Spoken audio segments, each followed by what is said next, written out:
आणि माझ्याजवळ एक चान्स उरला होता. तर त्यावेळेला मी नेव्ही चॉईस भरला आणि सुदैवाने नेव्हीमध्ये मी मेडिकली फिट झालो. पण बाय एनी चान्स तुम्ही जेवढे दूर जातात ते लोकेशन तुम्हाला माहीत असतं? ते लोकेशन आम्हाला अजिबात माहीत नसतं. आम्ही ज्या वेळेला पाण्यामध्ये जातो त्यानंतर पाण्याखाली गेल्यानंतर आम्हाला जी ऑर्डर असते की तुम्ही गेल्यानंतर ह्या वेळेला पाकीट नंबर 1 किंवा पाकीट नंबर 2 उघडा.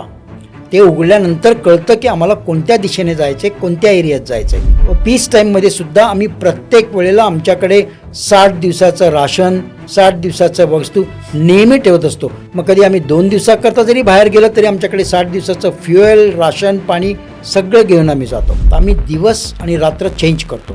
म्हणजे रात्री 1 वाजता आम्ही दुपारचं जेवण करतो, कारण की आम्हाला रात्री खूप अलर्ट राहावं लागतं.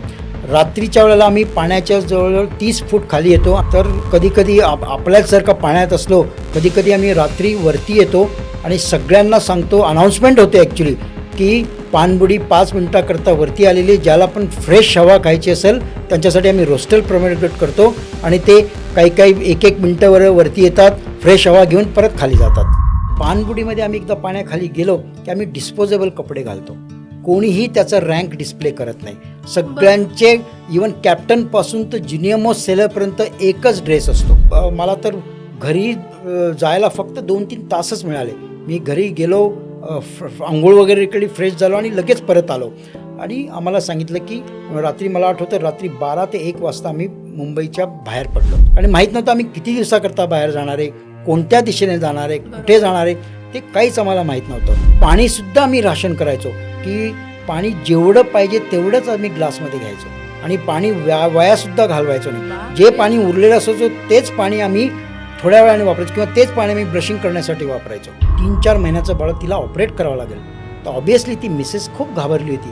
तर तिने माझी मिसेस ज्यावेळेला तिला भेटायला गेली हॉस्पिटलमध्ये त्यावेळेला तिने सांगितलं, मुझे कुछ नहीं मालूम, मुझे मेरा पती चाहिए. आई वडील, भाऊ बहीण खूप माझे आई वडील, मला आठवतं मी ज्यावेळेला कारगिलच्या वेळेला गेलो, बरेच दिवस मी परत नाही आलो, तर ते स्वतःहून माझ्या घरी आले मुंबईला. 40गावहून ते मुंबईला आले, माझ्या मिसेसजवळ थांबले. आणि कसं असतं नेव्हीमध्ये, आता आपण जर का बघितलं आर्मी, एअरफोर्स, आपल्या international borders, enemy is very close to us, next door. नेव्हीचं तसं नाही आहे. मी जर का मुंबईला समुद्रात बघितलं, west coast, my neighbours could B gulf countries. थोडं खाली बघितलं तर my neighbours could be African countries. So there is no limit. Your neighbours or enemies could be far away from you. तुम्हाला मला सांगताना अगदी आनंद वाटेल, ज्या वेळेला 1.5 वर्ष माझं कमांड कंप्लीट झालं, सिंधुघोष ह्या पाणबुडीने पूर्ण जगामध्ये रेकॉर्ड बनवलं की 4504 म्हणजे 4504 तास ही पाणबुडी पाण्याखाली होती.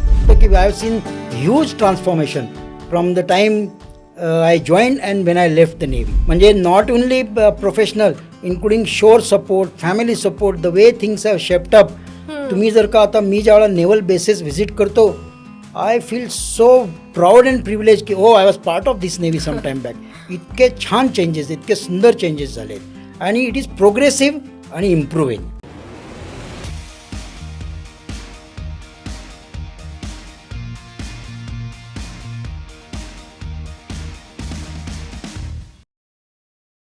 हाय, हॅलो, नमस्कार. रोलिंग स्कोप या चॅनलवर मी रुचा मोये तुमचं मनापासून स्वागत करते. उद्या भारताचा 80वा स्वातंत्र्य दिन आहे. भारताला स्वातंत्र्य मिळून 79 वर्ष पूर्ण झाली आहेत आणि या भारताच्या स्वातंत्र्य दिनाच्या तुम्हा सगळ्यांना खूप खूप शुभेच्छा. याचंच औचित्य साधून आज आपण गप्पा मारणार आहोत vice admiral Sunil Bhokare sir यांच्यासोबत. सर, तुमचं खूप खूप स्वागत. धन्यवाद रुचा, मला ह्या पॉडकास्टला इन्व्हाइट केल्याबद्दल. आणि ते सुद्धा आपल्या भारताच्या 80व्या स्वातंत्र्य दिनाबद्दल मला ही अपॉर्च्युनिटी मिळेल, त्याबद्दल खूप खूप धन्यवाद. धन्यवाद सर. आपण पॉडकास्ट सुरू करण्यापूर्वी मी सरांचं डेकोरेशन सांगते. AVSM, YSM आणि NM. AVSM म्हणजे अतिविशिष्ट सेवा मेडल, YSM म्हणजे युद्ध सेवा मेडल आणि NM म्हणजे नौसेना मेडल. आणि सर, आता आपण या पॉडकास्टची सुरुवात करूया, कारण ही अभिमानाने सुरुवात करण्यासारखी गोष्ट. एवढे डेकोरेशन्स तुम्हाला मिळालेले आहेत. सगळ्यात पहिला सर प्रश्न असा आहे की तुम्ही सैनिक स्कूलमधून पुढे आला आहात. सैनिक स्कूलमधून पुढे येऊन नंतर नेव्ही हा ऑप्शन तुम्ही का सिलेक्ट केला? मी सर्वप्रथम सैनिक स्कूल कसा जॉईन झालो ते सांगतो. माझे वडील खूप लहान एका खेड्यागावामध्ये नोकरीला होते आणि तिथून मला शाळेतसुद्धा जायला 2 किलोमीटर दूर जावं लागायचं. अशा परिस्थितीमध्ये माझ्या वडिलांनी विचार केला की आपण आपल्या मुलांना चांगल्या कुठेतरी शाळेत पाठवायला पाहिजे, कारण की त्यांची नेहमी बदली व्हायची. आणि असंच विचार करताना त्यांना कोणीतरी सैनिक शाळेबद्दल सांगितलं आणि मग माझ्या वडिलांनी सर्व माहिती काढली आणि मी त्यावेळेला बोलठाण नावाच्या गावात राहायचो. तिथून नांदगावजवळ तिथून जवळजवळ 1 तास लागायच्या बसने जायला. तिथे त्यांनी माहिती काढली कोणीतरी एक शिक्षक त्या सैनिक शाळेसाठी ट्रेन करतं. माझ्या वडिलांनी मला आठवड्यातनं एकदा तिथे घेऊन जायचे आणि ट्रेनिंग द्यायचे आणि ते स्वतःसुद्धा मला घरी शिकवायचे. पण त्याआधी ते पण मला शक्य व्हायचं ज्यावेळेला मी सुट्टीवर घरी यायचो, कारण की मी 3री 4थीत माझ्या मावशीकडे शिकायला होतो, कारण तिथे त्याच गावामध्ये शाळा होती. तर 2 वर्ष मी तिथे शिकलो आणि माझ्या वडिलांनी मला तिथे असताना सैनिक शाळेसाठीच्या परीक्षेसाठी ट्रेन केलं आणि असं करत करत मी सैनिक शाळेची प्रवेश परीक्षा पास झालो आणि 1971मध्ये साताऱ्याला जॉईन झालो. आणि साताऱ्याला असताना आमचे सगळे स्टुडंट्स किंवा एक्स स्टुडंट्स आम्हाला सगळे आर्मीचेच भेटायला यायचे. त्यामुळे सैनिक शाळेचा मेन जो एम होता की इंडियात मुलांना पाठवायचं किंवा आर्म फोर्सेसमध्ये मुलांना पाठवायचं, पण आम्हाला सगळ्यांना वाटायचं आर्म फोर्सेस म्हणजे फक्त आर्मी.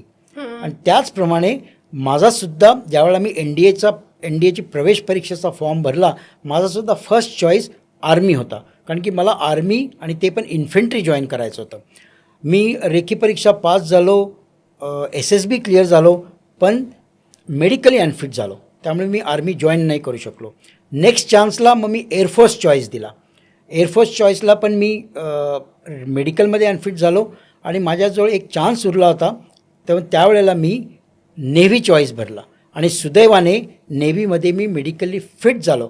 जर तसं बघायला गेलं तर नेव्ही आणि एअरफोर्सचे मेडिकल स्टँडर्ड्स वेगळे असतात, पण तरीसुद्धा मी नेव्हीला सिलेक्ट झालो. माईट बी कारण की I was destined to join navy आणि त्या संदर्भामुळे माझी नेव्हीचा प्रवास ॲक्च्युली सुरू झाला NDA जॉईन झाल्यानंतर. अच्छा, म्हणजे तुम्ही आधी आर्मी ट्राय केलं, त्याच्यानंतर एअरफोर्स आणि नंतर तुम्ही नेव्हीमध्ये आलात. अगदी खरं. अगदीच. पण सर, आपण जेव्हा तुम्ही जेव्हा नेव्ही हा ऑप्शन सिलेक्ट केला, तेव्हा तुम्हाला एक भीती होती का की आपल्याला महिने समुद्रात खोलवर राहावं लागणार आहे, तिथे एकटं राहावं लागणार आहे आणि तिथे मेंटली फिजिकली स्वतःला फिट ठेवणं महत्त्वाचं आहे, याच्याबद्दल काही भीती तुमच्या मनात होती का? ज्यावेळेला मी NDA जॉईन झालं आणि नेव्ही माझी सर्व्हिस होती, नेव्ही माझा सर्व्हिसचा चॉईस होता, पण त्यावेळेला मला पाणबुडीबद्दल अजिबात माहिती नव्हती. मग ज्या वेळेला आम्ही NDAच्या 4थ्या टर्ममध्ये होतो, आमची एक नेव्हल डॉकयार्ड मुंबईला व्हिजिट होती ॲज पार्ट ऑफ ट्रेनिंग. आणि त्या व्हिजिटच्या वेळेला सुदैवाने मी एक पाणबुडी व्हिजिट केली, INS वाक्षीर. आणि तिथल्या पाणबुडीच्या ऑफिसरने आम्हाला सगळं एक्सप्लेन केलं की पाणबुडीचा रोल काय असतो, युद्धामध्ये तिचा रोल काय असतो, पीस टाईममध्ये पाणबुडीचा काय रोल असतो. आणि त्यावेळेला मी खूप इम्प्रेस झालो, कारण की ॲज इट इज मला आर्मी आणि इन्फंट्री जॉईन करायचं होतं. मग मला त्यावेळेला असं वाटलं की नेव्हीमध्ये submarine is like infantry unit, म्हणून मी सबमरीन चॉईस दिला आणि सबमरीनला व्हॉलेंटियर केलं, कारण की सबमरीनमध्ये nobody forces you to join, तुम्हाला व्हॉलेंटियर करावं लागतं. आणि नेव्हीमध्ये मी जवळजवळ ज्यावेळेला 1.5 वर्ष सर्व्हिस केली, त्यानंतर मी सबमरीनला व्हॉलेंटियर केलं आणि सबमरीन आर्म जॉईन केलं आणि माझी सबमरीनची ट्रेनिंग विशाखापट्टणमला सुरू झाली. ओके. पण सर, आता तुम्ही म्हणालात की वॉर आणि पीसमध्ये रोल काय असतो सबमरीनचा, तर त्याच्याबद्दल जरा सविस्तर सांगू शकाल का? जसं आर्मी किंवा एअरफोर्स युनिट्स जर का हायटन टेन्शन असलं किंवा when they realise that there is some chances of war taking place, त्यावेळेला सगळे युनिट्स सतर्क करतात आणि आर्मीचे काही युनिट्स बॉर्डरजवळ जातात किंवा एअरफोर्सचे स्क्वॉडन्सला त्याला रेडी करतात. तसं पीस टाईममध्ये प्रत्येक वेळेला पाणबुडीला आधीच पाठवलं जातं, कारण पाणबुडीचा वेग कमी असतो आणि पाणबुडीचं सगळ्यात सिक्रेट वेपन असतं पाण्याखाली राहणं. शत्रूला त्याची अजिबात माहिती नसते. त्यामुळे रेग्युलरली पीस टाईममध्ये पाणबुडींना वॉर पेट्रोलला जावं लागतं आणि त्याचा उद्देश असा असतो की ज्या वेळेला युद्ध झालं त्यावेळेला यू शूड बी प्रिपेअर्ड. आणि वॉर पेट्रोल म्हणजे आम्ही 30, 40, 50 दिवस पाण्याखाली आणि आपल्या देशाच्या हद्दीपासून दूर कुठेतरी गेलेलो असतो. मग त्यासाठी तुम्हाला ट्रेन करायचं असतं आणि ते सगळं ट्रेनिंग पीस टाईममध्ये शक्य असू शकतं. पण बा एनी चान्स तुम्ही जेवढे दूर जातात ते लोकेशन तुम्हाला माहीत असतं? ते लोकेशन आम्हाला अजिबात माहीत नसतं. आम्ही ज्या वेळेला पाण्यामध्ये जातो त्यानंतर पाण्याखाली गेल्यानंतर आम्हाला जी ऑर्डर असते की तुम्ही गेल्यानंतर ह्या वेळेला पाकीट नंबर 1 किंवा पाकीट नंबर 2 उघडा. ते उघडल्यानंतर कळतं की आम्हाला कोणत्या दिशेने जायचं आहे, कोणत्या एरियात जायचं आहे. कारण की जसं मी आधी सांगितलं, पाणबुडीचं सगळ्यात मोठं वेपन असतं सिक्रेसी. आणि बंदरामध्ये किंवा हार्बरमध्ये आम्हाला कधीही माहिती पडू देत नाहीत, कारण की ते जर का लिकेज झालं तर सगळ्यांना कळून शकतं की पाणबुडी कुठे जाणार आहे, कुठे गस्त घालणार आहे. त्यामुळे इवन जहाजाच्या कॅप्टनलासुद्धा माहीत नसतं की आपण कोणत्या एरियामध्ये जाणार आहेत. हे सगळं आमचे जे प्लॅनर्स असतात ते सगळं ठरवतात आणि अकॉर्डिंगली मग ऑर्डर्स प्रमल्गेट करतात. म्हणजे जोपर्यंत तुम्ही आत जात नाही तोपर्यंत तुम्हाला काहीच माहीत नसतं? अजिबात माहिती नसतं. Total secrecy? अगदी सिक्रेसी असते. त्याचं कारण असं आहे, कारण की समजा मी पाणबुडीचा कॅप्टन आहे, मला जर का माहिती असलं, मी ऑब्वियसली घरात बोलता बोलता माझ्या मिसेसला किंवा माझ्या मुलांना सांगेल, अरे मी 20 दिवसाकरता जातो आहे की मी 30 दिवसाकरता जातो आहे, अशा एरियात जाणार आहे. आणि इनॲडव्हर्टंटली माझ्या मिसेसकडनं, मुलांकडनं, त्यांच्या मैत्रिणींना किंवा मेड सर्वंटलासुद्धा माहिती पडू शकते. आणि हे इन्फॉर्मेशन लिकेज झालं तर मग आमचा रोलच डाऊटमध्ये असतो. त्यामुळे आम्हाला याची सगळ्यांना काळजी घ्यावी लागते आणि आम्ही तसं ट्रेन करतो स्वतःला. म्हणजे आमच्या क्रूलासुद्धा माहीत नसतं. साधी सिंपल गोष्ट म्हणजे आम्ही जर का जास्त दिवस पाणबुड्यात जाणार असेल तर आम्हाला जे लागणारे मॅगझिन्स, पेपर्स किंवा स्मॉल इट्स जे आम्हाला खायला वगैरे लागतं ते सुद्धा आम्ही अशा रीतीने सबमरीनवरती टॉपअप केलेलं असतं की कोणालाही त्याची भनक लागत नाही की आम्ही त्यामुळे पीस टाईममध्ये सुद्धा आम्ही प्रत्येक वेळेला आमच्याकडे 60 दिवसाचं राशन, 60 दिवसाचं वस्तू नेहमी ठेवत असतो. मग कधी आम्ही 2 दिवसाकरता जरी बाहेर गेलो तरी आमच्याकडे 60 दिवसाचं फ्युएल, राशन, पाणी सगळं घेऊन आम्ही जातो. त्यामुळे पीस टाईममध्ये याची ट्रेनिंग करणं खूप जरुरी असतं. आणि ह्यामध्ये सर तुम्ही तुमची मेंटल हेल्थ कशी जपली आहे? कारण एवढं खाली एकटं हे फार अवघड आहे. अगदी साधं उदाहरण द्यायचं तर लॉकडाऊनमध्ये लोक आपल्या घरातच राहून कंटाळली होती. इथे तर तुम्ही एकटे आहात आणि एवढं मोठं मिशन तुमच्या अंगावर आहे, तेही रोजचं. तिथे तुमची मेंटल हेल्थ उत्तम असणं किंवा जपणं किती महत्त्वाचं आहे? हा खूप चांगला प्रश्न विचारला. कारण की आर्मी आणि एअरफोर्समध्ये आपल्याला फिजिकली फिट ठेवणं and physical fitness is directly related to mental fitness, हे खूप सहजासहजी करता येतं. पण पाणबुडीमध्ये अगदी ते अशक्य आहे. कारण की मी तुम्हाला आता उदाहरण देतो. जर का तुम्ही समुद्रात गेले, आम्ही जर का 15, 20, 25 दिवसाच्या वर जाणार असेल तर आम्ही दिवस आणि रात्र चेंज करतो. म्हणजे रात्री 1 वाजता आम्ही दुपारचं जेवण करतो, कारण की आम्हाला रात्री खूप अलर्ट राहावं लागतं. रात्रीच्या वेळेला आम्ही पाण्याच्या जवळजवळ 30 फूट खाली येतो. आम्ही आमचे मास्ट, पेरिस्कोप किंवा हवा लागण्यासाठी आमचा एक मास्ट रेज करतो, आमचे इंजिन सुरू करतो, बॅटरी चार्ज करतो आणि रडार किंवा आमचं इलेक्ट्रॉनिक सर्व्हेलन्स ऑपरेट करतो. आमचे सेन्सर्स ऑपरेट असतात. त्यामुळे आम्हाला खूप अलर्ट आणि सतर्क राहावं लागतं आणि रात्रभर मग जागं राहावं लागतं किंवा जोपर्यंत आम्ही त्या 30 फूट पाण्यात गेलो. त्यामुळे आम्हाला सगळ्या क्रूला अलर्ट राहावं लागतं. आम्ही त्यावेळेला ॲक्च्युली ॲक्शन स्टेशनला क्लोज्ड अप असतो आणि मग त्यामुळे मग दिवसा आम्हाला आराम करावा लागतो. आणि जर त्यावेळेला रात्री आम्ही काय करतो, फ्रेश हवामध्ये घेतो, ती आम्हाला दिवसभर टिकवायची असते. जर का आम्ही स्वतःला एक्झर्ट केलं किंवा दिवसा काही व्यायाम करायला लागलो तर आम्ही ऑक्सिजन जास्त कन्झ्युम करू, कार्बन डायऑक्साईड जास्त एक्सेल करू. आणि कार्बन डायऑक्साईड खूप डेंजरस गॅस असतो. जर का कार्बन डायऑक्साईडचं पर्सेंटेज वाढलं ते तब्येतीला सगळ्यात हानिकारक असतं आणि ते कळतसुद्धा नाही. जर का कार्बन डायऑक्साईड काही पर्सेंटेज गेलं तर आपल्याला सुरुवातीला हेडेक व्हायला लागतं, डोकं दुखायला लागतं. आणि जरी त्याच्यानंतरसुद्धा वाढत गेलं तर ते तुमच्या शरीराला, तुमचं शरीर ते जास्त कार्बन डायऑक्साईड पर्सेंटेज एन्जॉय करायला लागतं. म्हणजे तुम्हाला त्याचा नशा चढतो. कार्बन डायऑक्साईडचं नर्कॉसिस टाईप होतं. You start enjoying. त्याच्यानंतर झोप येते आणि ती पण अगदी गोड झोप यायला लागते. आणि अजून वाढलं तर त्या झोपेतच मृत्यू होऊ शकतो. त्यामुळे मोर दॅन ऑक्सिजन कार्बन डायऑक्साईडचं पर्सेंटेज मॉनिटर करणं खूप जरुरी असतं. त्यामुळे दिवसा आम्ही अजिबात एक्झर्ट करू शकत नाही. जितकं कमी एक्झर्ट करू तितकं आमचं ऑक्सिजन कन्झम्पशन कमी होईल आणि कार्बन डायऑक्साईड एक्सेलेशन पर्सेंटेज कमी राहील. ओके सर, एक बाळबोध प्रश्न आहे. म्हणजे मला असं विचारायचं की तुम्हाला एवढ्या सगळ्या सिस्टीम समोर असतात, पण तुम्हाला बेसिक घड्याळ किंवा तुम्हाला आज काय तारीख आहे, तुम्ही कुठल्या देशात जाताय, किती वाजले, हे कळतं? म्हणजे ह्याच्यामध्ये याची काही सिस्टीम असते की त्याचं तुम्हाला कळू शकतं? सिस्टीम तर असते, प्रत्येक सबमरीनच्या कंपार्टमेंटमध्ये घड्याळ असतात, दे आर सिंक्रोनाइज. पण बऱ्याच वेळा पाण्यात राहिल्यानंतर ते ॲक्च्युली इरेलेवंट होतं, कारण की आमचं रुटीन असं असतं, आम्हाला बऱ्याच वेळा टाईम माहीत असतो पण डेट किंवा दिवस माहीत नसतो. अरे बापरे. कारण की मग त्याचं रेलेवन्सच नसतं. आणि सगळ्यात प्रेशियस थिंग पाण्याखाली असते सनलाईट किंवा फ्रेश हवा. म्हणजे बऱ्याच वेळेला ज्यावेळेला आम्ही ट्रेनिंगसाठी किंवा प्रॅक्टिससाठी जातो तर कधीकधी आपल्याच जर का पाण्यात असलो, कधीकधी आम्ही रात्री वरती येतो आणि सगळ्यांना सांगतो, अनाऊन्समेंट होते ॲक्च्युली, की पाणबुडी 5 मिनटाकरता वरती आलेली, ज्याला पण फ्रेश हवा खायची असेल त्यांच्यासाठी आम्ही रोस्टर प्रमोट करतो आणि ते काही 1-1 मिनटं वरती येतात, फ्रेश हवा घेऊन परत खाली जातात. That is the time you realise how precious is fresh air and sunlight. खरं. So these are the challenges which every submariner faces. म्हणजे ते प्रिव्हिलेज म्हणावं लागेल. अगदी खरं.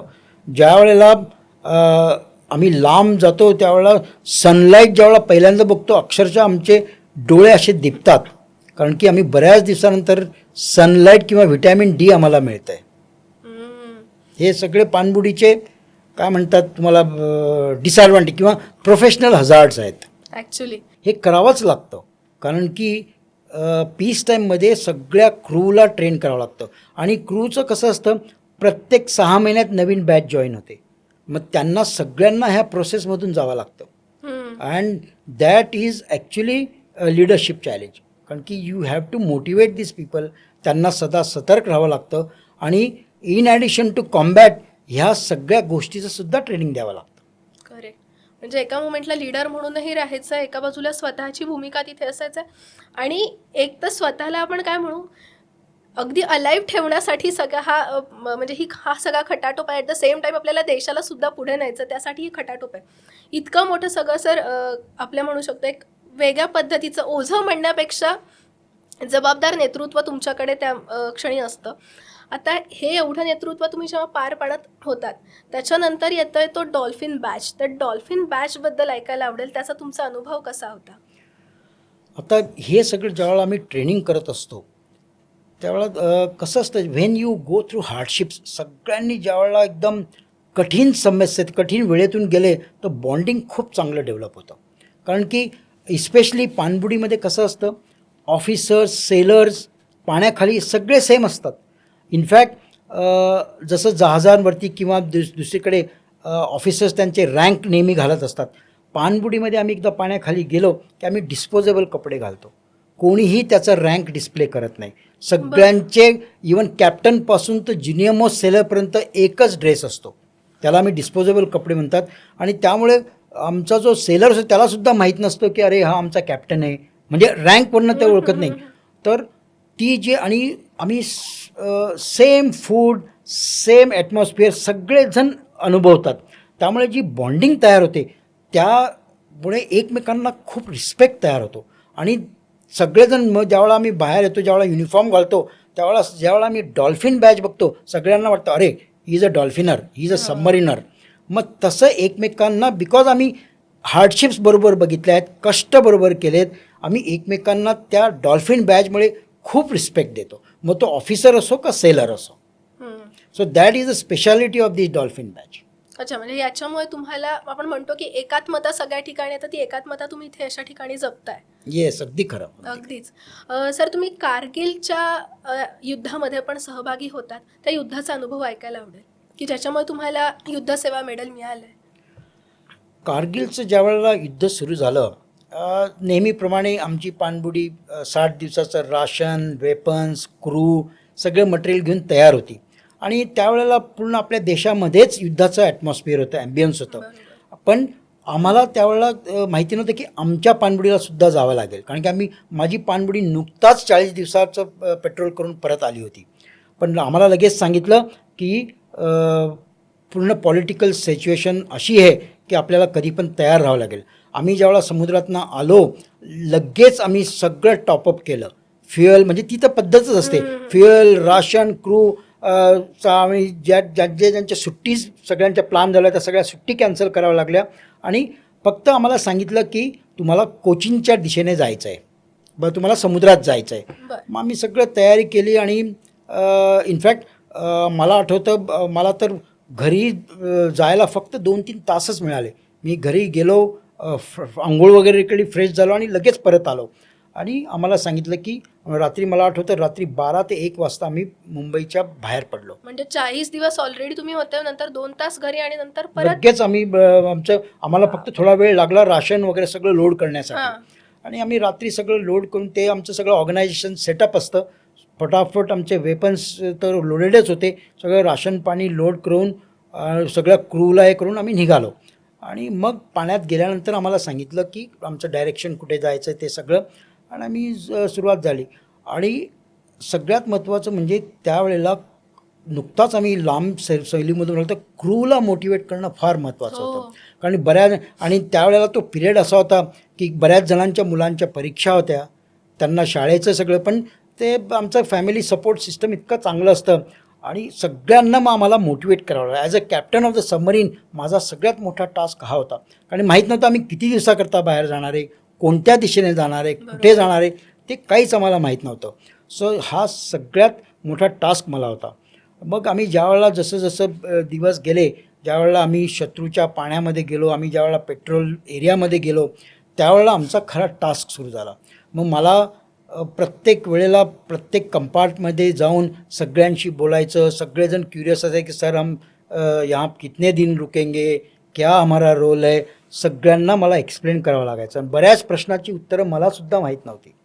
आणि आम्हाला जो स्पेसिफिक टास्क दिला होता तो आम्हाला अनुभवायचा होता. आणि आमचा सगळ्यात सिच्युएशन कॉम्प्लिकेट झाली, कारण की त्यावेळेला मल्टीनॅशनल फोर्सेस म्हणजे अमेरिकन, फ्रेंच, ब्रिटिश फोर्सेससुद्धा ह्या समुद्रात ऑपरेट करत होते. कारण की नुकताच त्यांचं अफगाणिस्तान वॉर चालू होतं, ऑफ एन्ड्युरिंग फ्रीडम चालू होतं. आणि त्यामुळे त्या समुद्रामध्ये, त्या पाण्यामध्ये आपल्या शत्रूचे सोडून इतर खूप जहाजं आणि पाणबुड्या होत्या. तर आम्हाला त्या एन्व्हायरमेंटमध्ये सर्वाईव्ह करायचं होतं. त्या एन्व्हायरमेंटमध्ये आम्हाला माहिती काढायची होती की कोणते अमेरिकन जहाज आहेत, कोणते फ्रेंच जहाज आहेत, कोणते आपल्या शत्रूचे जहाज आहेत, हे सगळं आम्हाला ट्रॅक करावं लागत होतं. त्यामुळे आमचं क्रू, आमचे सगळे ऑपरेटर्स खूप बिझी होते आणि त्यांना मोटिवेट करणं हा सगळ्यात मोठा टास्क होता. इन्क्लुडिंग अशा परिस्थितीमध्ये मला आठवतं आमच्या एका स्वयंपाकीच्या अंगावर गरम पाणी सांडलं, तो अक्षरशः भाजला गेला आणि त्याला ते इन्फेक्शन स्प्रेड होऊ नये म्हणून आयसोलेट करावं लागलं. पण एवढ्या याच्यामध्ये आम्ही जवळजवळ 70 लोक होते, एक स्वयंपाकी कमी पडला म्हणजे दुसऱ्या स्वयंपाकीवरती लोड वाढलं. मग आम्ही आमच्यापैकी व्हॉलंटियर्स काही सण स्वयंपाक करायचे. मग ह्या सगळ्या चॅलेंजेस असायच्या. आणि आम्ही शत्रूच्या हद्दीत, शत्रूच्या पाण्यामध्ये, आणि तिथे पण आम्हाला जे क्लिअर कट डायरेक्शन्स मिळाले ते असं नव्हतं की शत्रू दिसलं की त्याला मारायचं किंवा त्याला उडवायचं, कारण की आम्हाला रिस्ट्रेन पण करायचं होतं. तर ऑल दीज चॅलेंजेस देर. आणि सगळ्यात ती भीती असायची की आमचं इक्विपमेंट खराब व्हायला नको, मशिनरी खराब व्हायला नको, कारण की आम्हाला माहीत नव्हतं आम्हाला किती दिवस सस्टेन करायचं आहे सगळं. आम्हाला पाणीसुद्धा आम्ही राशन करायचो की पाणी जेवढं पाहिजे तेवढंच आम्ही ग्लासमध्ये घ्यायचो आणि पाणी वायासुद्धा घालवायचो नाही. जे पाणी उरलेलं असायचं तेच पाणी आम्ही थोड्या वेळाने वापरायचो किंवा तेच पाणी आम्ही ब्रशिंग करण्यासाठी वापरायचो. की everything we had to control. आणि माहीत नव्हतं आम्ही कधी परत जाऊ, कधी आमचं रिप्लेनिशमेंट होईल, कधी आम्हाला एक्स्ट्रा पाणी मिळेल, कधी, कारण की 7-8 दिवसांत आमच्या फ्रेश व्हेजिटेबल्ससुद्धा संपतात. अशा परिस्थितीमध्ये जर आपल्याला बघावं लागायचं की कोणतं जहाज कोणत्या वेळेला येईल, आपण कसं टार्गेट करायचं, ते सगळं फायर कंट्रोल सोल्युशन आम्हाला नेहमी तयार ठेवायला लागायचं. आणि सगळ्यात मोठं बंधन होतं आम्हाला की आम्हाला शत्रूवरती अटॅक करायला अजून परवानगी नव्हती, आम्हाला फुल फ्लेजेड क्लिअरन्स नव्हतं मिळालेलं. ती खूप मोठी चॅलेंज होती. कारण की असं नको व्हायला की आम्ही जर का चुकून किंवा अटॅक केलं शत्रू समजून आणि त्यामुळे अजून फुल फ्लेजेड युद्ध सुरू होऊन जाईल. कारण कारगिल आत शत्रूच्या हद्दीत असताना तुम्हाला परमिशन नव्हती, कारण की आमच्या ऑर्डर्सच तशा होत्या. कारण की कारगिल जर का तुम्ही युद्ध बघितलं, it was not a full fledged war. तो खूप मोठी चॅलेंज होती. कारण की जर का आपल्याला ते असलं at least you kill the enemy and get rid of him. ते ते खूप चॅलेंजिंग होतं आणि आमचं क्रू खूप चार्जड अप होतं. इनफॅक्ट मला तर आठवतं प्रत्येकाने आमचे जे डिस्पोजेबल कपडे होते, शर्ट्स, प्रत्येकाच्या वेगळे वेगळे टॅटू बनवलेले होते. इवन आमचे जे टॉर्पिडोज होते त्याच्यावरती स्केचेस बनवले होते की this torpedo is going to come to your territory without visa, without passport. सगळं कारण की crew was really motivated and charged up and they were ready for action. So that was such a satisfying moment to keep the crew अगदी motivated आणि सदैव alert ठेवणं. ही म्हणजे त्यावेळेला तर खूप टफ टाईम होता, पण नंतर ज्यावेळेला आम्ही विचार करतो त्यावेळेला it was such a satisfying feeling की अरे आपण आपल्या क्रूला किती मस्त मोटिवेटेड ठेवलं होतं त्या कंडिशनमध्ये. म्हणजे सर लिडरशिप क्वालिटीज आपण ज्या म्हणतो ना त्या तुमच्याकडून आता मला ऐकायला मिळत आहेत की एका बोर्डम वातावरणातून पुन्हा स्वतःला चार्जअप करून आपल्याला एका युद्धासाठी तयार करायचं आहे आणि कोणीतरी आपल्याला तयार करते आणि आपल्या म्हणण्यावर कोणीतरी तयार होतं आहे. या गोष्टीला फार महत्त्व आहे. आणि अजून 3 नावं मी तुम्हाला आता सांगणार आहे ज्यांचं तुमच्या आयुष्यात खूप महत्त्व आहे आणि ते तुम्हीच सांगा की काय. एक सिंधू घोष, सिंधू ध्वज आणि सिंधू शस्त्र यांचं तुमच्या आयुष्यात असणारं महत्त्व. माझं ज्या वेळेला मी सेकंड इन कमांड माझं टेन्युअर संपवलं नंतर सबमरीनमध्ये जहाजाचं पाणबुडीचं कॅप्टन बनण्यासाठी परीक्षा असते, तुम्हाला अभ्यास करावा लागतो. ती परीक्षा जर का तुम्ही क्लिअर झाली, त्याला मी COQC म्हणतो, म्हणजे कमांडिंग ऑफिसर्स क्वालिफाईंग कोर्स. तो क्लिअर झाल्यानंतर तुम्हाला पाणबुडीची कमांड मिळते. आणि मला सिंधू घोष ही पहिली पाणबुडीची कमांड मिळाली आणि ह्या पाणबुडीवरती मी आत्तापर्यंत सगळ्या रँकमध्ये सर्व केलेलं होतं. मी ज्यावेळेला स्पेशलायझेशन कोर्स केला, माझं पहिलं tenure as a navigating officer सिंधू घोषवर होतं. नंतर मी एक्झिक्युटिव्ह ऑफिसर झालो त्यावेळेला ह्या पाणबुडीवर होतो आणि कॅप्टन म्हणून पण ह्याच पाणबुडीवर आलो. पण सगळ्यात मोठी चॅलेंज होती, ही पाणबुडी जवळजवळ 4 ते 5 वर्ष दुरुस्तीला होती, कारण त्याच्यामध्ये खूप मोठं काम करतो आणि पहिल्यांदा ती दुरुस्ती आपण आपल्या देशात करत होतो विशाखापट्टणमला आमच्या नेव्हल डॉकयार्डमध्ये. तर तिला पाण्याबाहेर काढून सेटल करणं खूप मोठी चॅलेंज होती, कारण की सगळं इक्विपमेंट इतक्या वर्ष बंद होतं आणि त्या पाणबुडीला समुद्रात नेऊन सगळे ट्रायल्स करून कॉम्बॅट रेडी करायचं होतं. आणि कसं झालं होतं, ही पाणबुडी ज्यावेळेला बाहेर निघत होती कोणालाही ह्या पाणबुडीचं कमांड नको होतं, कारण सगळ्यांना माहिती होतं हिला सेटल व्हायला खूप वेळ लागेल. आणि सुदैवाने किंवा अनफॉर्च्युनेटली मला ही पाणबुडी मिळाली. माझी ज्यावेळेला पोस्टिंग आली तर सगळे, आणि मी कमांडिंग ऑफिसर क्वालिफाईंग कोर्समध्ये खूप चांगलं केलं होतं. मी पूर्ण कोर्समध्ये दुसरा आलो होतो, तर मला नव्हतं वाटलं की मला ही पाणबुडी मिळेल, पण त्यांनी मला दिली. मी माझ्या क्रूला सांगितलं मला सगळ्यात जुनी पाणबुडी मिळाली आहे कमांड करायला, पण माझी अशी इच्छा आहे की ही पाणबुडी has to be the best submarine in Indian navy. मी सगळ्यांना राईट फ्रॉम डे 1 खूप मोटिवेट केलं. त्यांना खूप डिफरंट पाणबुडीच्या स्टोरीज सांगितल्या. त्यांना सगळं सांगितलं की how a submarine is turn around. ते खूप अमेरिकन एक खूप छान पुस्तक आहे, अ शिप टर्न अराउंड. जसं टेकओव्हर करताच मी त्याची तयारी केली की कसं क्रूला रेडी करायचं, कसं इक्विपमेंट रेडी करायचं. आणि मला सांगताना अगदी आनंद वाटेल, ज्या वेळेला 1.5 वर्ष माझं कमांड कंप्लीट झालं, सिंधू घोष ह्या पाणबुडीने पूर्ण जगामध्ये रेकॉर्ड बनवलं की 4504 म्हणजे 4504 तास ही पाणबुडी पाण्याखाली होती. And this was a world record for a conventional submarine. क्या बात आहे. सो दॅट इज हाऊ, आणि it became the best submarine for that year in Indian navy. So I achieved त्याचं खूप मला सॅटिस्फॅक्शन मिळालं, कारण की I started from scratch, not scratch actually from negative we started. सगळ्या क्रूला ट्रेन करणं, इक्विपमेंट सेटल करणं, आणि आम्ही विशाखापट्टणमला मेन बेस होतं, पण 3 महिने मी अंदमान निकोबारला ही पाणबुडी ऑपरेट केली. आणि मला सांगताना एकदम खूप आनंद होतो. That was a millennium year 99 to 2000, आणि आम्ही जवळजवळ 2.5 महिने अंदमान निकोबारला गस्त घालत होतो. आणि आम्ही ज्यावेळेला परत येणार, पण आम्हाला निरोप आला की आपले पंतप्रधान अटल बिहारी वाजपेयी त्यावेळेला कमोर्ता आयलँडवरती न्यू इयर सेलिब्रेट करणार आहेत. मग आमचं टेन्युअर अजून एक्सटेंड केलं. त्यांना सांगितलं फॉर सिक्युरिटी रिझन्स ही पाणबुडी will be patrolling near those islands. आम्हाला परत न्यू इयरपर्यंत, न्यू मिलेनियम इयरपर्यंत तिथेच थांबावं लागलं. But hats off to my crew, ते इतके मोटिवेटेड होते. We really enjoyed operating that submarine. तर दॅट वॉज सिंधू घोष. आणि त्यानंतर मी सिंधुध्वजवरती थोडे दिवस होतो आणि माझं सिंधू शस्त्रावरती ट्रान्सफर आली, सिंधू शस्त्रा मुंबईवरती. आणि अशी होती, ज्या वेळेला मी सिंधू घोष कमांड करत होतो त्यावेळेला आमचे जे विशाखापट्टणम जे कमांडर इन चीफ होते, माझ्या त्या सबमरीनच्या कार्यामुळे किंवा ऑपरेशनमुळे ते मला स्वतः ओळखायला लागले.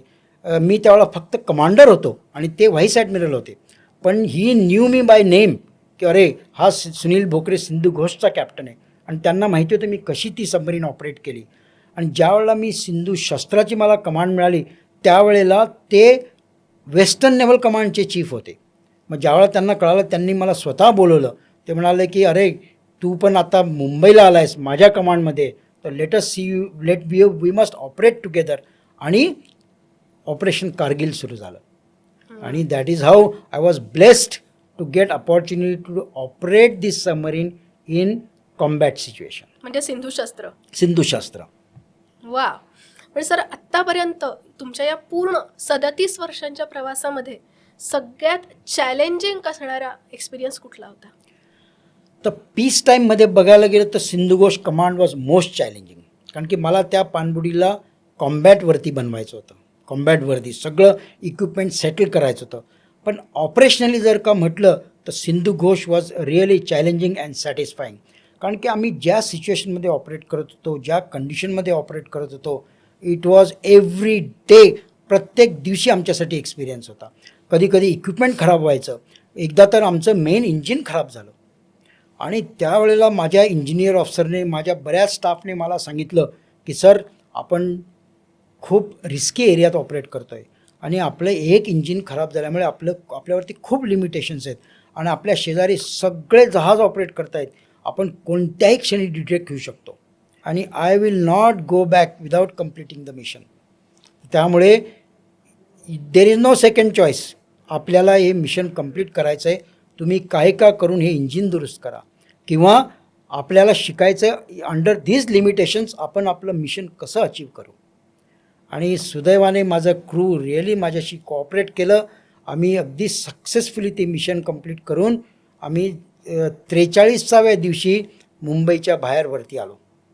And that was such A satisfying tenure.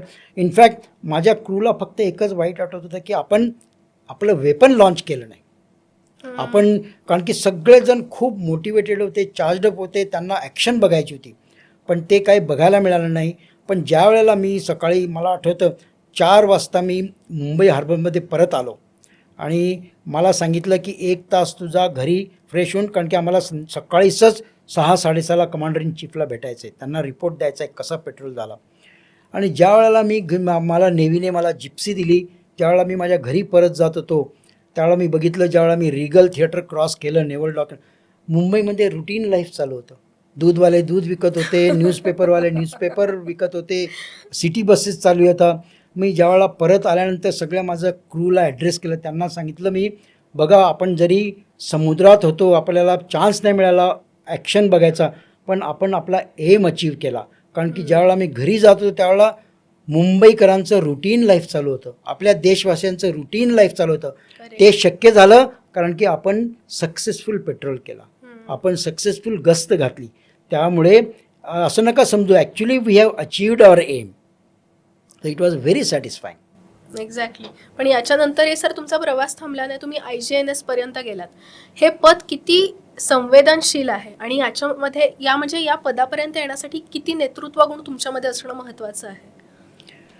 माझा सिंधू शस्त्राचा कमांड, जसं तू आधी विचारलंस, it was actually turning point माझ्या लाईफचा. कारण की ते जे मी पेट्रोल केलं ते खूप रिस्की पेट्रोल होतं. ज्यावेळेला माझे रिपोर्ट्स दिले, सगळ्यांना आश्चर्य वाटलं की ही पाणबुडी इतक्या कठीण परिस्थितीत ऑपरेट करू शकली. आणि ऑब्वियसली त्याचं रिवॉर्ड म्हणजे इन ॲडिशन टू युद्धसेवा मिळेल जे मला मिळालं, त्यानंतर I was actually recognise as a very daring and attacking submariner. त्याच्यामुळे मला जहाजाचं कमांड मिळालं. कारण की जास्त करून जे पाणबुडीवाले असतात त्यांना कदाचितच सरफेस शिपचं पण कमांड मिळतं. पण मी आपल्या देशाची एक फ्रंटलाईन फ्रिगेटचा कमांडिंग ऑफिसर झालो आणि त्या जहाजावरती पण माझं टेन्युअर खूप सुंदर गेलं. कारण की माझ्या पाणबुडीचा एक्सपिरियन्स आणि माझं जे एक्सपोजर मिळालं त्या सरफेस नेव्हीचं, it was really enriching me. त्याने मला खूप एक्सपिरियन्स मिळाला आणि तसं मग माझं ॲक्च्युली वरती जाण्याचा प्रोग्रेस सुरू झाला. मग त्या जहाजाचं कमांड माझं इतकं सुंदर झालं की मी पहिल्यांदा आपल्या मेड इन इंडिया जहाज रशियाला घेऊन गेलो. कारण बऱ्याच वेळा आपण रशियन मेड जहाज रशियाला घेऊन गेलो होतो, but this was the first Indian made ship which visited Russia and I was fortunate to command that submarine. आम्ही म्हणजे आपण जे म्हणतो ना 7 समुद्र पार करून आम्ही पूर्ण अरेबियन सी, सुएज कॅनॉल करून, मेडिटेरियन सी, अटलांटिक सगळं ऑपरेट करून मी सेंट पीटर्सबर्गच्या बंदरात जहाज नेलं माझं. It was such a matter of pride for me and my crew. आणि ते झाल्यानंतर मग obviously I was selected to do a national defence college course in Australia. आणि हा जो कोर्स असतो 4 वर्षातनं एकदा नेव्हीची टर्न असते. कारण की as per roster army, air force, army आणि नेव्ही अशी टर्न असते. आर्मीला 2 वेळ, कारण की आर्मीची strength of officers is more. So I was really fortunate to get this opportunity. मग मी 1 वर्षाचं माझं पोस्टिंग कॅनबेराला होतं. तिथे मी MA केलं आणि I was affiliated to one university in Canberra. So ते आल्यानंतर मग I was appointed as chief staff officer operations of eastern naval command. आणि ते सुद्धा टेन्युअर पाणबुडीवाल्यांना कदाचितच मिळतं. So that was a exposure. That time I was responsible for operations of all ships, submarines and aircraft of eastern naval command. And that was another good experience for me as far as career progression was concern. आणि तो पण tenure माझा सुदैवाने खूप छान गेला. Though it was the 24/7 job. मी hardly घरी असायचो. पण त्यानंतर मग माझं प्रमोशन झालं. I was promoted to the flag officers rank. I was promoted to rear admiral आणि मी फ्लॅग ऑफिसर सबमरीन्स झालो. I was in charge of all submarines. मग त्यावेळेला आपण आपल्या स्ट्रॅटेजिक सबमरीन्स इंडक्ट करत होतो. आपल्या न्यूक्लिअर सबमरीन्स आपण ज्या मेड इन इंडिया त्या इंडक्ट करत होतो. And that phase was very crucial.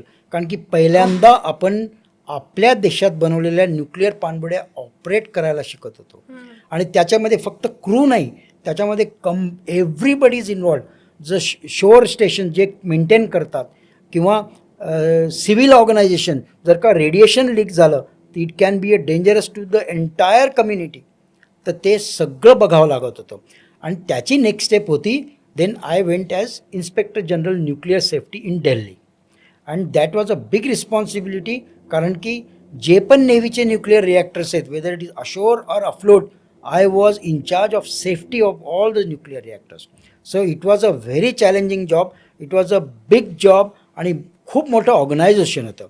I was associated with BARC, I was associated with all nuclear scientist आणि रेडिएशन सेफ्टीचे सगळे जे प्लेयर्स आहेत आपल्या देशातले, I was actually associated with them. So it was a very satisfying and very important role which I had to play. Sir या रोलमध्ये तुम्हाला काही महत्त्वाचे डिसिजन्स घ्यावे लागले का आणि काही वेगळे अनुभव आले का? हा रोल इतका क्रुशियल होता कारण की I was in constant touch with national security adviser. Personally मी त्यांना भेटायचो. ॲटलिस्ट आठवड्यातनं एकदा तरी मला भेटावं लागायचं. कारण की एव्हरीथिंग वॉज टॉप सिक्रेट. कोणालाही याच्याबद्दल, त्यामुळे ते कधीही फोनवरती किंवा ईमेलवरनं इन्फॉर्मेशन जायचं नाही. I had to go and meet him personally. प्रत्येक वेळी ज्या वेळेला ऑपरेशन्स असायचे किंवा ज्या वेळेला त्याच्या संबंधित काही ॲक्शन्स असायची, I had to meet him, explain him and take clearance from him. आणि त्याच्यामध्ये बरेचसे बार्क किंवा ॲटॉमिक आपले जे हे आहेत ॲटॉमिक रिसर्चचे लोक, ते असोसिएटेड असायचे. मग त्यांना ॲक्च्युली कॉम्बॅट रोलची बरीच माहिती नसायची. तर I had to explain to them. कधीकधी ते रेस्ट्रिक्शन्स आणायचे की असं नाही करू शकत. मग मला त्यांना समजून सांगायला लागायचं. In fact chairman atomic energy commission आपले स्वर्गीय शेखर बासू, त्यांना एकदा मला कन्फ्रंट करावं लागलं. I had to go against his decision. मला त्यांना कन्व्हिन्स करावं लागलं की तुम्ही जे डिसिजन घेतलं ते चुकीचं आहे.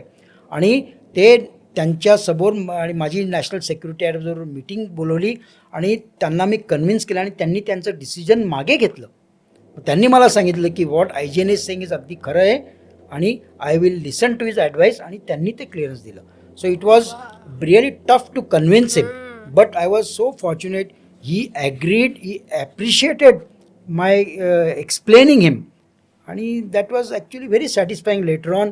आणि आपण ॲक्च्युली खरोखर रीतीने ती पाणबुडी मग ऑपरेट करायला लागलो. पण हे पद मला वाटतं की खूप महत्त्वाचं पद आहे. म्हणजे तुमच्या अनेक अनुभवांनी नंतर हे पद तुमच्याकडे आलेलं आहे, पण तेवढीच सिक्रेसी आणि तेवढंच एक आपण म्हणू शकतो की ज्ञान असणं महत्त्वाचं. जसं तुम्ही आत्ता म्हणालात की तुम्हाला कन्फ्रंट करावं लागलं, ते करणं फार सोपं नसतं सर. त्या लेवलला तर फार अवघड असतं, कारण समोरच्या व्यक्तीला प्रत्येक वेळी आपलं म्हणणं समजावून सांगणं, आणि तेही देशाच्या संबंधित असताना, हे खरंच मोठी गोष्ट आहे. हे असताना सर आपल्याला वाटतं की ना आपल्याला कोणीतरी समजून घेणारं पाहिजे, ज्यांच्यापाशी आपण वेंट आउट होऊ शकतो, मोकळं होऊ शकतो. आणि तेव्हा येते फॅमिली. या सगळ्या प्रवासामध्ये तुमच्या फॅमिलीचा तुम्हाला कसा सपोर्ट होता? कारण एवढे दिवस तुम्ही फॅमिलीपासून दूर, एवढे महिने अगदी समुद्रात म्हणता येईल, नो कॉन्टॅक्ट, तुम्ही फक्त 2 तासासाठी मध्यंतरी म्हणालात घरी गेलात.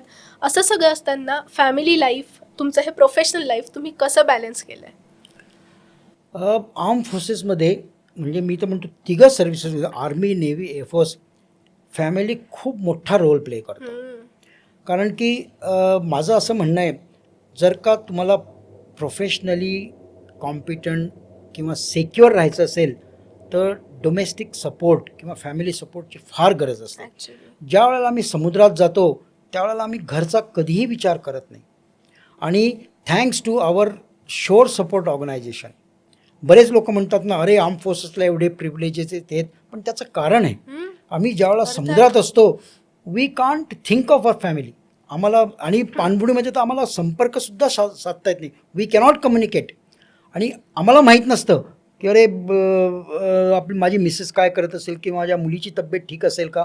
We can't think of that, कारण की आम्हाला माहिती आहे आमचा शोर सपोर्ट त्यांच्याबरोबर आहे. आणि फॅमिली इज बीन ट्रेंड, किंवा त्यांनी जसा फेजेस ऑफ लाईफ बघितलं आहे, दे देमसेल्व्स गेट ट्रेंड.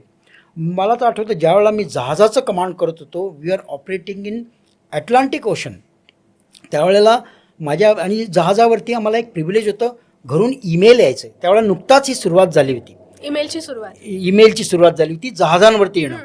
आणि मग मला माझ्या मिसेसचं ईमेल आलं की एका कोणीतरी सेलरची बायकोने तिला कॉन्टॅक्ट केला आणि त्याला नुकताच बाळ झालं होतं, ते पण 7-8 वर्षाच्या लग्नानंतर त्याला बाळ झालं होतं, आणि त्या बाळाला हार्टमध्ये होल होतं. तर ते म्हणाले त्या बाळाला 3-4 महिन्याचं बाळ तिला ऑपरेट करावं लागेल. तर ऑब्वियसली ती मिसेस खूप घाबरली होती. तर तिने माझी मिसेस ज्यावेळेला तिला भेटायला गेली हॉस्पिटलमध्ये, त्यावेळेला तिने सांगितलं, मुझे कुछ नहीं मालूम, मुझे मेरा पती चाहिए. आणि मी तर अटलांटिक ओशनमध्ये हजारो मैल दूर घरापासनं, माझ्या मिसेसने मला सांगितलं व्हॉट यू डू. मग तिने सांगितलं की डोंट वरी, म्हणजे माझ्या मिसेसने तिला सांगितलं दिस इज द चॅलेंज. पण माझ्या मिसेसने सगळी हॉस्पिटलला भेटून सगळी अरेंजमेंट केली, कारण की तिला CTC पुण्याला शिफ्ट करायचं होतं. आमच्या ज्या सोर्स सपोर्टीने जे आम्ही सेलर सोडून गेले होते मागे, त्यांनी सगळी व्यवस्था केली, तिला पुण्याला शिफ्ट केलं. आणि माय मिसेस टोल्डर, तिला मॉरल अप करण्यास सांगितलं की मी रोज सिद्धिविनायकला तुझ्यासाठी प्रार्थना करते की तुझं बाळ ठीक व्हावं. आणि मला त्या सेलरला सांगितलं, त्याला मला सांगावं लागलं की तुला तर आता मी परत पाठवू शकत नाही. आणि आमच्या जहाजावरती हे पाणबुडीवरती नसते प्रिव्हिलेज, जहाजावरती सॅटेलाईट फोन होता. मी सॅटेलाईट फोनवरनं थ्रू आर्मी एक्सचेंज त्या पुण्याच्या हॉस्पिटलच्या डॉक्टरशी बोललो. तो फोन मी स्पीकरवर ठेवला आणि त्या सेलरला सांगितलं, तू ऐक ते डॉक्टर काय म्हणतात. तर जरी तुझी मिसेस म्हणते की तू परत जायला पाहिजे, आपण आता काही दिवसानंतर एका जर्मनीच्या पोर्टमध्ये एंटर करणार आहे, त्यावेळेला तुझा पासपोर्ट तयार होईल, मग तू परत जाशील. त्याला आपल्याला कमीत कमी 10-12 दिवस लागतील, तोपर्यंत तुझ्या मुलीचं ऑपरेशन झालेलं असेल. मग ज्यावेळेला तो पुण्यात आर्मीचा डॉक्टर त्याच्याशी बोलला, तो म्हणाला की सर वो सेलर को बोलो बिल्कुल चिंता मत करो, हमारा ऑर्गेनाइजेशन इसी के लिए है कि जब हस्बैंड्स दूर है हम फैमिली की लुक आफ्टर करेंगे, हम उनका वेलफेअर देखेंगे, that is our part of our job. मग ज्यावेळेला त्या सेलरने ऐकलं आणि तो म्हणाला की आम्ही त्या बाळाला ऑब्झर्वेशन ठेवतो आहे, कदाचित त्याची ऑपरेशनची पण गरज पडणार नाही असं ते. मग त्या सेलरला पण खूप बरं वाटलं. मग त्याने पण ईमेल केला परत त्याने सांगितलं की don't worry, everything it is taken care of, सगळं चांगलं होईल. आणि आम्ही 10 का 11 दिवसानंतर आम्ही दुसऱ्या बंदरात गेलो. मग तिथे ज्यावेळेला त्याने त्याच्या बायकोशी बोलला आणि तिने सांगितलं की बाळाचं ऑपरेशन टाळलं, कारण की that hole size was within the limits, ती रिकवर झाली. मग मी ज्यावेळेला त्या सेलरला सांगितलं की don't worry, everything is gone alright, आपण ज्यावेळेला परत जाऊ, आम्ही जवळ 2 महिन्यानंतर परत जाणार होतो, त्यावेळेला I want your wife and child to be present on the jetty to receive us. So आणि हे सगळं शक्य का झालं, कारण की फॅमिली सपोर्ट होता. करेक्ट. त्या सेलरच्या पण फॅमिलीने कन्व्हिन्स केलं, ऐकलं तिने, तिला माहिती होतं everybody is with us. So आणि जसं जसं आम्ही सिनियर होतो तसे आमच्या लेडीज किंवा आमच्या wives they play a big role. Actually कारण की Hats off for to them. Other ladies they are like commanding officer. जसं आम्ही समुद्रामध्ये आमचे जवान्स किंवा सेलर्स कमांडिंग ऑफिसरला भगवान देव मानतात, तसं त्या कमांडिंग ऑफिसरच्या बायकोला सुद्धा ते त्यांचे छोटे छोटे प्रॉब्लेम काही जरी असला तरी ते माझ्या मिसेसला फोन करायचे की मॅडम ये नहीं हो रहा है, हमको ये चाहिए. And then that role is played by my wife in my absence. So the family plays a very big role in arm forces. आणि तुम्ही बघाल त्यामुळे आमचे चिल्ड्रनसुद्धा they are brought up like that. मला तर आठवतं मी माझ्या मुलीचं एकसुद्धा PT अटेंड केलं नाही, because I was all busy 10 years. So she has grown up like that. She is independent. She can handle anything. So this जे आपण म्हणतो ना, role played by family is very important in arm forces. Whether it is army, navy, or whether officers or jawans or sailors, everybody is trained like that. Correct. म्हणजे मला वाटतं ज्याच्यामध्ये ना जेवढे आपले सगळे ऑफिसर्स, आर्म फोर्सेस जेवढी responsible आहेत तेवढेच रिस्पॉन्सिबल हे फॅमिली मेंबर्स आहेत सगळ्यांचेच. कारण त्यांच्याशिवाय हे पुढे होऊच शकत नाही. कोणी एक फॅमिली प्रेशर घेऊन युद्धावर लढायला जाऊ शकत नाही. त्यामुळे त्यांचं फॅमिली बॅकग्राऊंड आणि त्यांचं जे फॅमिली मेंबरचा सपोर्ट आहे तो सगळ्यात जास्त आवश्यक अगदी आहे. खरं. Not only your wife and children, आई वडील, भाऊ बहीण, करेक्ट. अगदी खूप बरोबर. माझे आई वडील, मला आठवतं मी ज्यावेळेला कारगिलच्या वेळेला गेलो, बरेच दिवस मी परत नाही आलो, तर ते स्वतःहून माझ्या घरी आले मुंबईला. 40 गावून ते मुंबईला आले, माझ्या मिसेसजवळ थांबलेत. माझ्या बऱ्याच वर्ष माझ्या भावाने माझ्या आईवडिलांना सांभाळलं. मला 3 बहिणी आहेत. 3 बहिणींचं मला प्रत्येक टेन्युअरमध्ये खूप सपोर्ट असायचा. सगळे नेहमी मोटिवेट करायचे. सुनील, मी तर माझ्या मोठ्या बहिणीच्या लग्नाला सुद्धा नव्हतो, अरे बाप. Because I was busy doing some courses. So I feel म्हणजे जितके आम्ही कॉन्ट्रीब्यूट करतो तितकं आमचं फॅमिली, आमचं सपोर्टसुद्धा कॉन्ट्रीब्यूट करतं. एक्झॅक्टली. आणि म्हणूनच सर की तुमच्यामुळे आज अनेक जण घडत आहेत असं म्हटलं ना तर जसं कुठेही चुकीचं नाही ठरणार. आणि यासाठी मला वाटतं तुमचं नेक्स्ट तुम्ही IIT मद्रासमध्ये शिफ्ट झालात शिकवण्यासाठी ॲज अ प्रोफेसर. ते रिटायरमेंट नंतर मी ते पिकअप केलं. एक्झॅक्टली. सो तिथला तुमचा अनुभव कसा होता? कारण एवढा सगळा छान अनुभव तुमच्या गाठीशी आहे आणि याच्यानंतर तुम्ही कोणाला तरी परत शिकवणार आहात, हाच अनुभव सांगणार आहात आणि पुढची पिढी घडवणार आहात. ही पुढची पिढी घडवण्याचा अनुभव कसा होता? मी ज्यावेळेला रिटायर झालो त्यावेळेला माझ्या एक्सपिरियन्सने मला असं वाटायचं की आपण आपल्या देशामध्ये खूप दुसऱ्यांवरती अवलंबून आहे. ज्यावेळेला आम्ही ऑपरेशनल युनिट्सवरती सर्व करत होतो त्यावेळेला आम्ही कधी विचार करायचो नाही की हा टॉर्पेडो किती महाग असेल किंवा कुठून आला आहे. त्यावेळेला आमचा फक्त एकच उद्देश असायचा, आम्ही ज्या वेळेला फायर करू, टॉर्पेडो असो का बॉम्ब असो का बुलेट असो, त्याने आपला शत्रू मरायला पाहिजे. कारण की if you don't kill we get killed. बरोबर. पण जसं जसं आम्ही रिटायरनंतर मला कळालं किंवा सिनियर झालो की अरे आपण हे दुसऱ्या देशातनं इम्पोर्ट करतो आहे आणि खूप महाग आहे आणि indigenous equipment is so important. आपण दुसऱ्या देशांवरती ह्या क्रिटिकल इक्विपमेंटवरती अवलंबून राहू शकत नाही. And that was always playing in back of my mind की आपण काहीतरी याच्यासाठी कॉन्ट्रीब्यूट करायला पाहिजे. And fortunately me IIT चेन्नईबरोबर IIT मद्रासबरोबर ॲसोसिएट झालो. मग तिथे मी त्या प्रोफेसर्सला किंवा PhD स्टुडंट्सला तेच सांगायचो की आपण रिअल सेन्सने आत्मनिर्भरता करूया.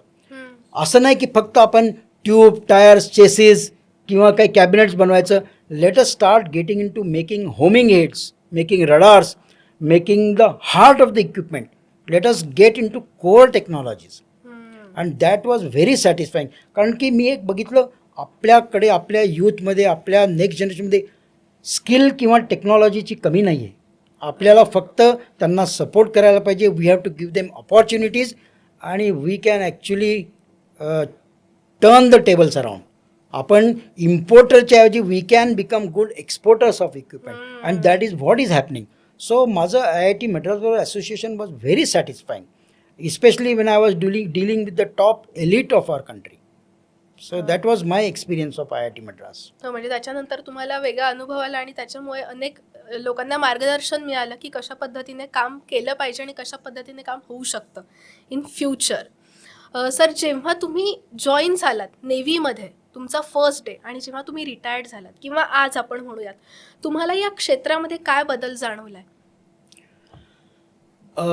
ज्या वेळेला मी आर्म फोर्सेस किंवा नेव्ही जॉईन केलं, ऑब्वियसली दॅट टाईम आम्हाला रिअलाईज नाही झालं की what we are going through. पण जसं जसं आम्ही सिनियर झालो किंवा जसं जसं आमचं एक्सपोजर झालं, मग कळायला लागलं की how technology is evolving, how it is changing every day. म्हणजे यू विल बी सरप्राईज, मी फक्त 4-4.5 वर्षापूर्वी नेव्ही सोडलं आहे. अँड सिन्स मी जसं आधी सांगितलं, माझे जावाई पण नेव्हल ऑफिसर आहेत, माझ्या भावाचा मुलगा पण नेव्हल ऑफिसर आहे. वेन मी त्यांचं आता रिसेंटली ज्यावेळेला त्यांचं जहाज व्हिजिट केलं, I can make out how technology has changed, how it has evolved, how it has become good और how it has improved many fold. म्हणजे within 4 years there has been so much of change आणि we have actually seen that difference. जसं आम्ही analogous equipment operate करायचं, then it change to digital, then it has become smart equipment, smart ammunition. I am telling you, I mean I have seen huge difference. जसं आम्ही equipment manual सगळं operate करायचो. मी navigating officer by profession. मला जहाजाचं किंवा पाणबुडीची जागा शोधण्यासाठी खूप काय काय करावं लागायचं. कधी स्टार्स साईट करावं लागायचं, कधी स्टार्स किंवा सनचं बेरिंग घेऊन आम्ही आमची पोझिशन शोधायचो. त्याच्यानंतर GPS आलं, त्याच्यानंतर इंडियन GPS आलं. म्हणजे मी तर बघतो की I have seen huge transformation from the time I join and when I left the navy. It was a totally different. म्हणजे तुम्हाला आवडेल असं थोडक्यात हे ट्रान्सफॉर्मेशन असं म्हणता अगदी छान. इन्क्लुडिंग म्हणजे not only professional, including shore support, family support, the way things have shaped up. तुम्ही जर का आता मी ज्यावेळेला नेव्हल बेसेस व्हिजिट करतो, I feel so proud and privilege की I was part of this navy some time back. इतके छान चेंजेस, इतके सुंदर चेंजेस झालेत आणि इट इज प्रोग्रेसिव्ह आणि इम्प्रूव्हिंग. Amazing, amazing. आणि सर, लास्ट क्वेश्चन. मी सुरुवातीलाच म्हणाले होते की आर्मीमध्ये अनेक जण आहेत, एअरफोर्समध्ये अनेक जण आहेत, नेव्हीमध्ये कम्पॅरेटिव्हली खूप कमी जणं जातात. तर आजच्या तरुण मंडळींनी नेव्हीमध्ये जाणं यासाठी तुम्ही त्यांना काय गाईड कराल? बरेच जण मला हा प्रश्न विचारतात, पण मी आणि सगळ्यांना मी असं उत्तर देतो की डोंट थिंक की मी नेव्हीमध्ये म्हणून हे उत्तर देतो आहे. पण जसं मी सांगितलं, I wanted to change my service from navy to army. आणि मला ज्यावेळेला त्यांनी सांगितलं की don't do it, and actually I don't regret it. कारण की being in navy you can actually experience everything. Like my example, I am a submariner. Now, no Army or Air Force officer can operate underwater. I got this opportunity to command submarines, operate underwater. One thing. Second thing is, as a sub-lieutenant, actually I have served on an aircraft carrier. That was a big opportunity. And in fact, I would have had a chance to operate, join Naval Air Force, Naval Aviation. I could have got opportunity to fly. When I was commanding the fleet, there were air assets under me, there were doctors under me, there were engineers under me. So it's commandos were under me. So being in Navy, it's actually a multi-dimensional force. You have naval commandos, you have naval fighter pilots, you have naval submariners. So everything you can experience. आणि बऱ्याच जणांना नेव्हीची माहिती नसते. मी पहिल्यांदा समुद्र बघितला ज्यावेळेला मी इंडियाची एंट्रन्स एक्झाम द्यायला गेलो. तोपर्यंत I had never seen sea in my life. So बऱ्याच जणांना, आणि तुम्ही जर का बघाल, even Nehru had said that if you want to be supreme if you want to be the world leader, you have to be supreme at sea. You take all world leaders. You see, take United States of America, त्यांच्याकडे huge navy. नाव China learned that. That is why China is going in making so many aircraft carriers now. Because they know if you want to rule the world, you have to be supreme at sea. You have to be forced to reckon with at sea. So that is, आणि कसं असतं नेव्हीमध्ये, आता आपण जर का बघितलं army air force, आपल्या international borders, enemy is very close to us, next door. नेव्हीचं तसं नाही आहे. मी जर का मुंबईला समुद्रात बघितलं west coast, my neighbours could B gulf countries. थोडं खाली बघितलं तर my neighbours could be African countries. So there is no limit. Your neighbours और your enemies could be far away from you, but you can be associated with it. So these are the opportunities which you get in Navy. So I mean that is my take of Navy. So आणि जर का trade बघितला, व्यापार बघितला, आता तुम्ही बघताय Hormoz जर ज्यावेळेला क्लोज होतं there is panic in the world. आणि आपला देश असा लोकेटेड आहे की आपल्या देशाच्या नावाने एक महासागर आहे. Indian ocean is named after India. आपण किती चोक पॉईंट्स कंट्रोल करतो. जवळजवळ 80 ते 90% जगाचा व्यापार समुद्री मार्गाने होतो. आणि आपण जर का पुलिसिंग करायला लागलो तर we can control so many choke points. Strait of Hormuz घ्या, बॅबल मंडप घ्या, आपले 6 degree channel, 10 degree channel, Malacca straits, all this go through our area. आणि आपण दाखवतो पण आहे. आपल्या समुद्रामध्ये एकदा चायनीज जहाजावरती काहीतरी मेडिकल इमर्जन्सी झाली. Indian navy, Indian arm forces were the first one to respond. आपण समुद्रातनं त्या पेशंटला उचललं आपल्या जहाजांनी, आपल्या हेलिकॉप्टरने. So these are all nuance. I'm not trying to say that this service is better than that, but you get multiple opportunities in Navy. Correct. And that जे पण ॲडव्हेंचरस आहे, जे पण लोकांना आर्म फोर्सेस जॉईन व्हायचं आहे, it's a fantastic opportunity. Correct. मला वाटतं सर हा पॉडकास्ट एक आय ओपनर म्हणायला हरकत नाही की नेव्हीकडे जाणारा एक योग्य मार्ग तुम्ही सांगितला आहे की कशा पद्धतीने आपण या क्षेत्रामध्ये पुढे जाऊ शकतो आणि कशा पद्धतीने आपल्या देशाच्या भलाईसाठी आपण उपयोगी पडू शकतो. थँक्यू सो मच सर, तुम्ही इथे आलात, तुमचा एवढा वेळ आम्हाला दिला त्याबद्दल तुमचे मनापासून आभार. धन्यवाद. थँक्यू मला ही अपॉर्च्युनिटी दिल्याबद्दल. I am really thankful to you and grateful to you. तुम्हाला हा पॉडकास्ट नेमका कुठे केला असा जर प्रश्न असेल आणि तुम्हाला ॲम्बियन्सही आवडला असेल तर याचं उत्तर आहे अर्बन डिजिटल स्टुडिओ. नाशिकमध्ये इंदिरानगर या ठिकाणी आहे. वेल इक्विप्ड आहे. यांची टीम प्रचंड कॉपरेटिव्ह आहे. त्यामुळे तुम्हाला सुद्धा तुमचे पॉडकास्ट शूट करायचे असतील, काही डबिंग करायचं असतील, रेकॉर्डिंग करायचं असतील तर डेफिनेटली या आणि इथे व्हिजिट करा. धन्यवाद.